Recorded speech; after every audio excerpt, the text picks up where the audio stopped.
gentleman that's on the phone with me this morning remembers him vividly. Good morning, Richard LeBoeuf. Good morning, Mikey. Good morning, everybody. What's happening? Happy birthday, Dave. I love you.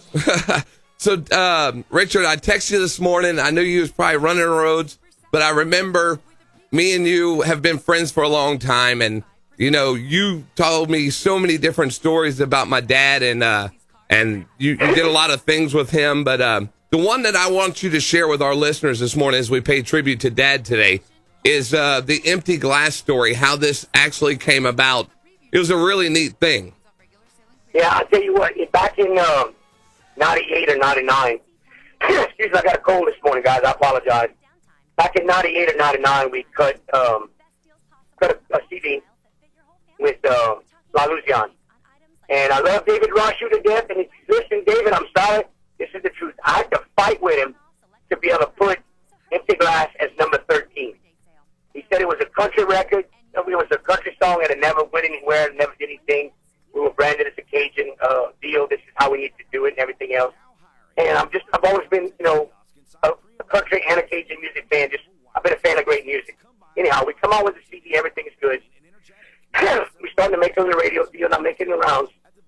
Nobody would touch the CD because they heard there was a country song on there. They wouldn't even play the CD. I knocked on the door. It was a Saturday. I think it was a Saturday afternoon. I knocked on the door, and this tall dude with nice hair, not like yours, Mike, actually nice hair. He had nice hair. I have horrible hair. But yours, it makes you like 7'9" with all that hair. But anyhow, your daddy opens the door to the station. I walk in, and he's a tall guy with a big voice.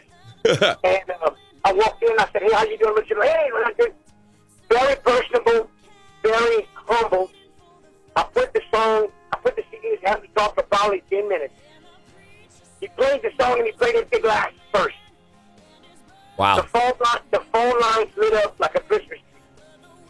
That's been probably 16 years ago.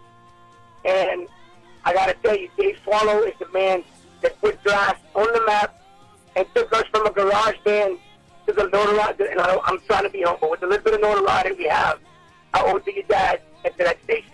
And I just want to say, happy birthday to him. I love him dearly, Mike, and I miss him. He's not the only one. I love him a lot. Man, I'll tell you what, that's a really cool story for you to have the struggles to get the song on the air. And now, fast forward 17 years later to the mega hit and the standard that it is. A lot of people think that is the original song. They don't realize that's an old Gary Stewart song. Right. The thing is that Gary Stewart and Steve Dillon actually wrote that song. And whenever I applied for the copyright, to be able to use it, when I applied for the mechanical license, they issued me the standard of the song. It was public domain. So, I mean, I could have kept the song. It was just a big hoorah. But Dave Soileau is the man who played that on the air for the first time. And the phone lines lit up, and I remember vividly. I'm looking at him, and he's looking out of the corner of his eye, and he's pointing to the deal, and the lines were lit up. He said, that's either going to be good or bad. He said, we don't know. And it was amazing. And I mean, it's probably, do you think that that's the most requested song you have when you play live? Dude, listen, I can show up somewhere, play glass, and go home. They play it like 6 times. All right, thank you, good night. Oh, yeah, okay. See, hi, I'm Richard. Take a taxi. Oh, okay, see you, bye. So that's a really cool story. Richard LeBoeuf joining us this morning as we pay tribute to my dad, Dave Soileau, co-founder of Cajun Radio, Hall of Famer. And I thought it was a really cool story we could share with everybody, Richard, that Dad was the first person to ever play that song, and it became a mega hit. And it's funny how you say you walked in there and you heard the deep voice. We've been playing a lot of his voice tracks that I have still. So I know you're in like the Abbeville area. You're catching us on 1290. So stay tuned, my brother, because we are going to have some more great liners and voices and stuff like that. But I appreciate you taking out the time real quick and sharing your story with us. I want you to know that we really appreciate what Cajun Radio does for us. You know, all the FM, you know, 995 and all that, but I want to tell you, I mean this with all my heart.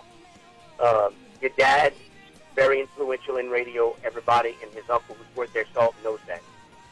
And I'm not telling you this because he's your dad. I've said this behind your back and openly.